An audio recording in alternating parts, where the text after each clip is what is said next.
of this Banter with TA. I hope you are having a good week. In this episode, we take a look at some special news updates from around the world and some special efforts by companies to keep going in the middle of this pandemic, and a summarization from some of the key webinars in Sri Lanka and worldwide from last week. We are seeing the oil prices crashing once again. It has come down below $15 a barrel. One can imagine the impact that will have on the countries that depend on oil prices remaining high, especially in the Middle East. We are also seeing the big brands reaching out for help. Sir Richard Branson has openly requested support from the UK and Australian governments to help Virgin Atlantic and Virgin Australia Airlines to keep going. Disney is another giant that had appealed to the banking sector. Well, they were lucky. They managed to secure a $5 billion credit line from Citibank running until next year to stay afloat during these struggling times.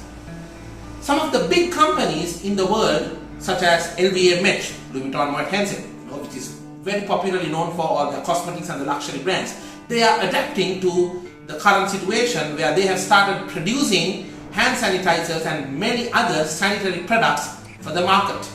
Looks like even the elephants are dancing. We are also seeing around the world so many companies really trying their level best to keep going, but some companies don't have to try too hard. With the pandemic spreading and people spending indoors, probably spending time indoors, probably one would think, well, the cosmetic industry would struggle. Think again. L'Oreal announced that their online sales in China for the first quarter was 67% higher than last year.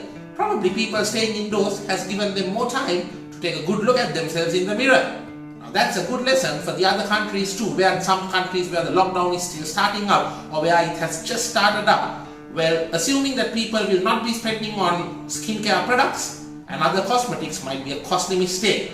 But they have mentioned the demand is especially high for some skincare products and not so much for the face masks and the other face cosmetics. So that's something the cosmetic brands should look out for. We are also seeing many webinars being conducted, especially even in Sri Lanka. Now, last week I was fortunate enough to attend a few of them, and a few things that really struck from what was shared was we had Dilhan Fernando from Dilma sharing their story about how the pandemic has driven more people to actually order from online, and that their sales are up. Of course, they expect a correction of that over the next few months. But what's interesting is that we always say the digitally active crowd is always between 18 to 34. But they have noticed a huge boost in the online buying from even the 60 plus year olds in Sri Lanka. So that's clearly challenging an assumption that people have about the digital markets, saying that it's a youth market.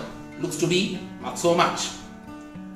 And in terms of some of the other industries, we had one gentleman from the seafood exporting industry who said that the demand for seafood, especially some of the tuna, the specialities which are exported from Sri Lanka to the high-end markets like the USA, where the prices have in fact gone up and that the demand is still there. So that's another key takeaway. We also had an excellent webinar conducted by Blue Lotus Technologies. The earlier webinar I mentioned, that was from Daily FT. But the one from Blue Lotus Technologies had some very interesting thoughts shared by Ramesh, who is, I believe, CIO of John Keel's and one of the main vice presidents in charge of technology for the group, where he shared that most of the technologies which we are using were already there. It's just that Covid-19 really pushed companies to start working from home, to start being more productive by working from home. So in fact, they believe Covid-19 is the new chief digital officer for organizations, which really pushed them to move forward. Well, some interesting insights there. That's it for this week, and I hope you had a good, safe week, and I hope that you will have a productive one. Remember, Covid-19 has changed our business world. Well, whether it's for the better or for worse for your business will be decided based on how well you adapt. And until the next episode, stay busy, stay safe, and may your business keep booming.